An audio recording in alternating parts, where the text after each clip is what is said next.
حزوز سلامتنا تقبلوا فنونا مكتتال تركبوا براس سماعة الدائر كرا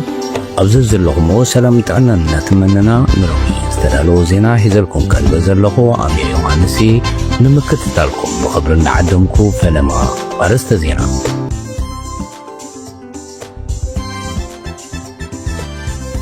ሚኒስትሪ ጉዳያት ወፃኢ ሽወደን ኣቐዲማ ናብ ኣስመራ ከም እትኸይድ ነጊራትን ነይራ ክትብል ጓሉ ንዳዊት ኢሳቅ ቤተልሔም ኢሳቅ ሓቢራ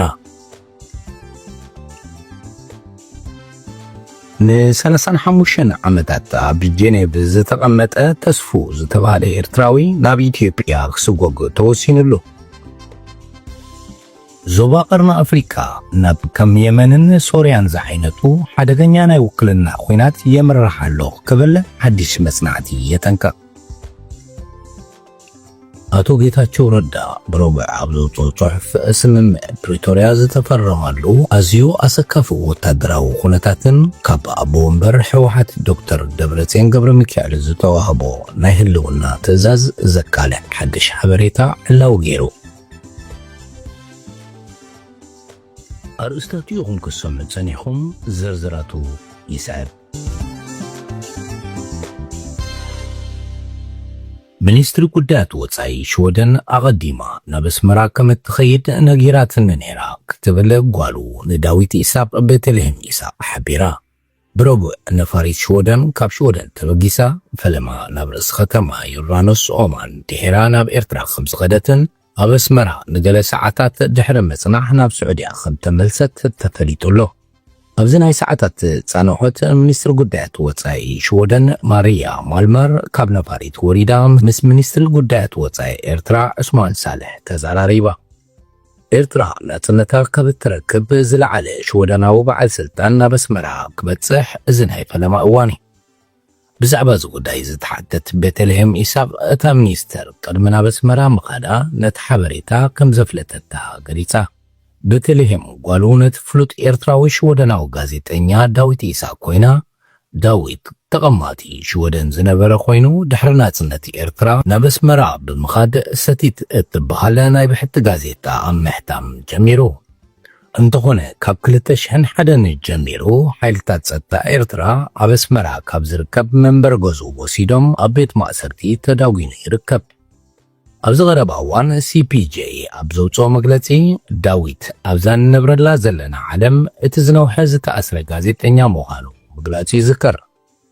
መንግስቲ ሽወደን ሓዊሱ ኣህግራውያን ትካላት ንጋዜጠኛ ዳዊት ክፍታሕ ጻውዒቶም እኳ እንተቕረቡ መልሲ ግን ክረኽቡ ኣይተኻእለን ገለገለ ሰባት ምናልባት ምስ ምንዋሕ ጊዜ ኣብ ቤት ማእሰርቲ ህይወቱ ሓሊፉ ክኸውን ይኽእል ዝብል ጥርጣሪኦም ብተደጋጋሚ ክገልጹ ጸኒሖም እዮም ኣብ ሽወደን እትነብር ቤተልሔም ዝተባህለት ጓልቲ ጋዜጠኛ ብዛዕባቲ ናብ ኣስመራ ዝተገብረ ጉዕዞ ኣቐዲማ ሚኒስትሪ ጉዳያት ወፃኢ ሽወደን ሓቢራታ እኳ እንተነበረት ዝርዝር ሓበሬታ ክትህብ ግን ኣይደለየትን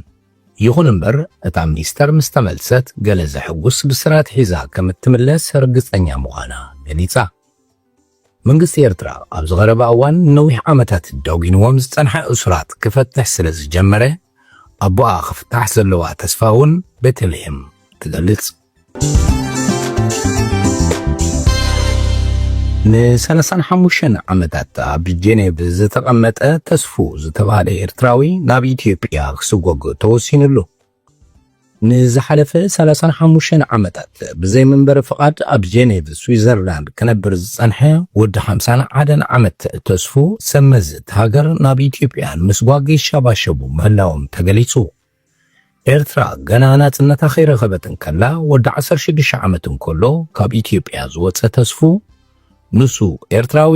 ልኳ እንተተዋጎተ ሰመዚ ስዊዘርላንድ ግን ናብታ ዜግነታ የብለይን ዝብላ ኢትዮጵያ ክሰድዎ ወሲኖም ኣለዉ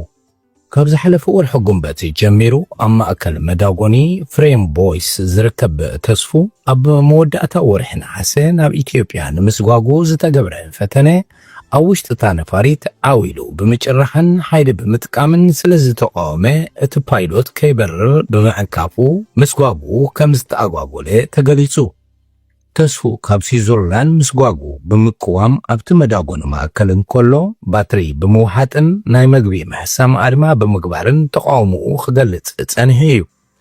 አቤት ፍርዲ ቀሪቡ አብዛሃቦ ቃል ኤርትራዊ ስለዝኾንኩ ኣብ ኢትዮጵያ ድማ ኤርትራውያን ማእሰርትን ጭቆናን ስለዝወርዶም ዘሎ ንዓይውን ከምኡ ዝጽበየን ከብል ገሊጹ ሰመዚ ኢሚግሬሽን ካብታ ሃገር ከውፅኒ ጥራሕ እዮም ዝደልዩ ዘለዉ ክብል ከዓ ስግኣቱ ገሊጹ መንግስቲ ኤርትራ ንብሓይሊ ዝምለሱ ዜጋታትን ምቕባል ፈቓደኛ ስለዘይኮነ ሰመዚ ስዊዘርላንድ ንተስፉ ናብታ ናይ ጉዕዞ ሰነድ ትራቨል ዶክሜንት ዝሃበቶ ኢትዮጵያ ክሰድዎ ወሲኖም ኣለዉ ሓደ ናብ ስዊዘርላንድ ዝመፀ ልኡኽ መንግስቲ ኢትዮጵያ ንተስፉ ኣዘራሪቡ ኢትዮጵያዊ ምዃኑ ኣረጋጊፀ ኣለኹ እኳ እንተበለ ተስፉ ግን እቲ ልኡኽ ስሙ ጥራሕ ከም ዝሓተቶ ብምግላጽ ነቲ ዜግነት ይነጽጎ بوغن إمباسي إرترا دما تسفو قبو هاقراوا أغلقلوتو زي مفتسامو كأمن سلزحاتتو ناب إرترا مملاس مالت ناب ديكتاتراوي سرعات مأتاو مالتي كبل إيكاو ملو تبقى تسفو زغونت أريانا هادمان عميلنا ناب زي فلتن زيغنتا ناب زي بلو هاقر مسواق زي حقاو مقانو تموغوت بتوساخي تسفو نعسرت جعت عامتات زاكل والفي هيروين كوكاين سلزنورو حجز وصدو زلو حكمنا وحجز أب إثيوبيا خونا أب إرترا سلزي رغبو مقرات اتمدهانيت نهيوتو حدغنيا مخانون اتمزقواك كمنا موت فرد خمتريو قليتا زوبا قرنا أفريكا ناب كم يمنن سوريان زعينتو حدغنيا نايوكلنا خوينات يمرحالو قبل حديش مسنعتي يتنكر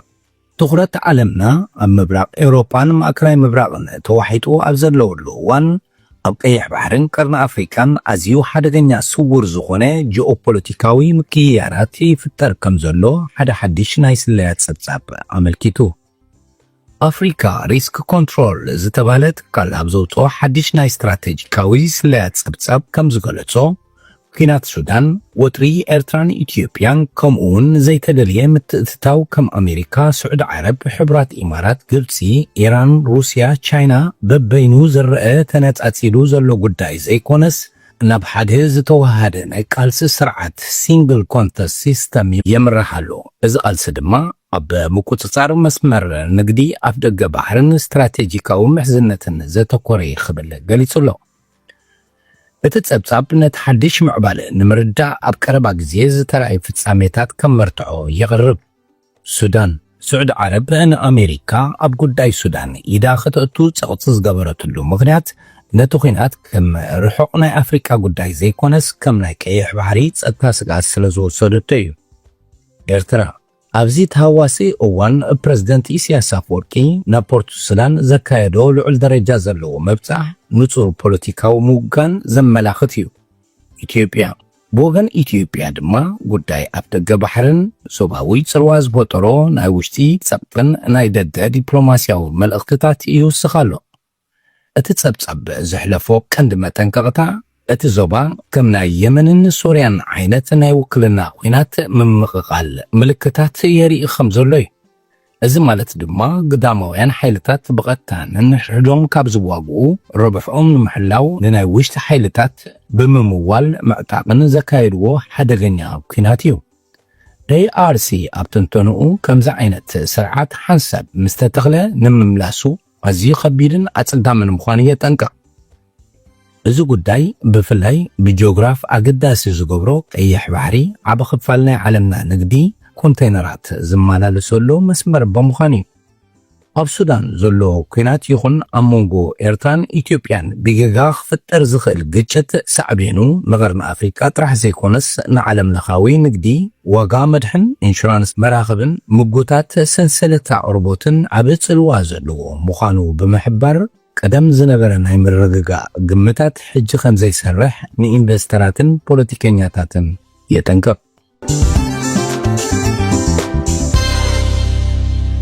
አቶ ጌታቸው ረዳ ብረቡዕ ኣብ ዘውፅኦ ጽሑፍ ስምምዕ ፕሪቶሪያ ዝተፈረመሉ ኣዝዩ ኣሰካፊ ወታደራዊ ኩነታትን ካብ ኣቦ ወንበር ሕወሓት ዶክተር ደብረጽዮን ገብረ ሚካኤል ዝተዋህቦ ናይ ህልውና ትእዛዝ ዘካልሕ ሓድሽ ሓበሬታ ዕላው ገይሩ አቶ ጌታቸው ፕሪቶሪያ ንኩናት ደው ኣቢላቶ ፖለቲካ ግን ነቲ ሰላም ኣብ ሓደጋ የውድቐሎ ብዝብል ኣርእስቲ ኣብ ዘውፅኦ ጽሑፍ لغات تግራይ ናብ ፕሪቶሪያ ደቡብ ኣፍሪካ ዝኸዱሉ ቀንዲ ዕላማ ንምድርዳር ወይ ንምሽቃት ዘይኮነስ ነቲ ኣብ ትግራይ አንጸላልዩ ዝነበረ ከቢድ ሓደጋ ንምኽልባስ ኩናት ደው ንምባል መንባሩ ሓቢሩ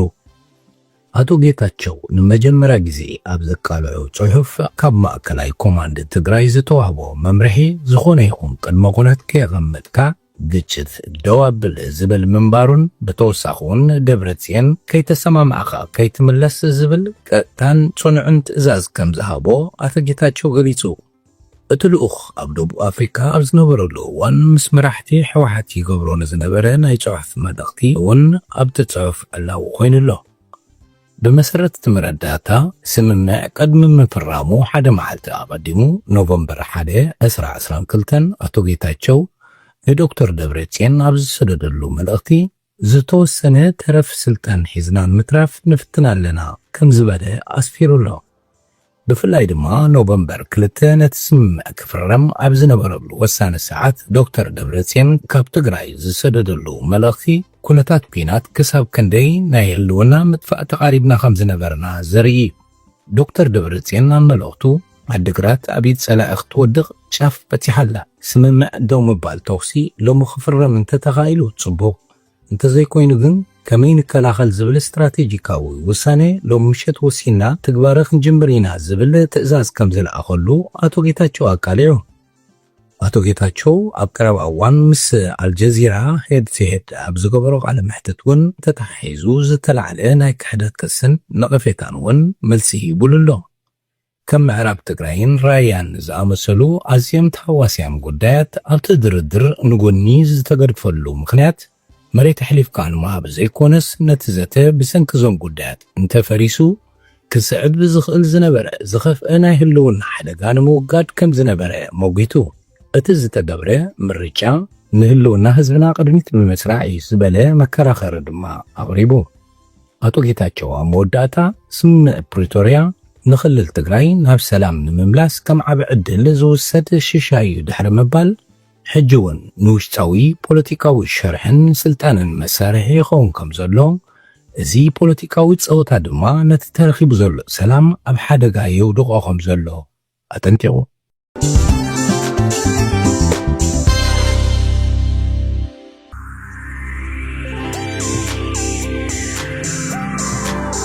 كبرى سمعتنا أزغت كاتتلو تسنعكم نلوم استدالو زينا ينيرو أزغت البغالة تحشتغن راخبينا كساب شعوغن سلام مسكولنا.